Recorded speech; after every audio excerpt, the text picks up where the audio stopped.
এই প্রথম দিদির শ্বশুরবাড়ি এলাম। বাড়ির পাশে দিদির শ্বশুরবাড়ি হওয়া সত্ত্বেও 1 বছর হয়ে গেল ওর বিয়ে হয়েছে, তাও একবেলার জন্য ওর বাড়িতে কখনো আসা হয়নি। তাই আজ একদম ওকে সারপ্রাইজ করে ওর বাড়ি চলে এসেছি। আসলে এই দিকে এসেছিলাম একটু কাজে, ফেরার পথে ওর বাড়ির সামনে দিয়েই ফিরছিলাম, তাই ইচ্ছা করলো ওকে একবার কল করতে। আর ও গেট দিয়ে বেরিয়ে আসা মাত্রই একদম চেপে ধরেছে আমাদেরকে। আমি আর কাম্মা গিয়েছিলাম, ও কিছুতেই ছাড়লো না আমাদেরকে।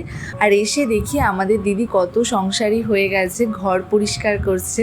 আর গিয়েই ফার্স্টে আমার চোখ পড়েছে অ্যাকোরিয়ামে। এখানে একটাই মাত্র মাছ আছে, সেটা বিরাট বড়। এই মাছটার নাম দিদি বলেছিল, এখন আমার নামটা মনে। আর এই মাছটা নাকি যত ছোট মাছ থাকে সব খেয়ে নেয়, কোনো মাছ রাখতে দেয় না, তাই ও একাই রাজত্ব করে এখানে। এসেছি যখন দিদির শ্বশুরবাড়ি ভালোভাবে ঘুরে দেখে তারপরেই বাড়ি যাব। এখন চলে এসেছি ছাদে। এখানে প্রচুর ফুলের বাহার আছে, যেটা দিদির ননদ মেনটেন করে।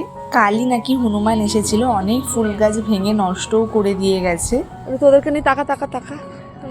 আমার অ্যাকচুয়ালি গাছের ব্যাপারে কোনো নলেজ নেই, তাই কোনটা কোন ফুল গাছ আমি নাম বলতে পারবো না। বাট ছাদ বাগানটা দেখতে কেমন লাগছে অবশ্যই কমেন্টে জানিও। কিন্তু এবার চলো বাড়ি যেতে হবে, পরে কখনো সব দিদিরা মিলে আসবো, তখন জমিয়ে আড্ডা গল্প হবে।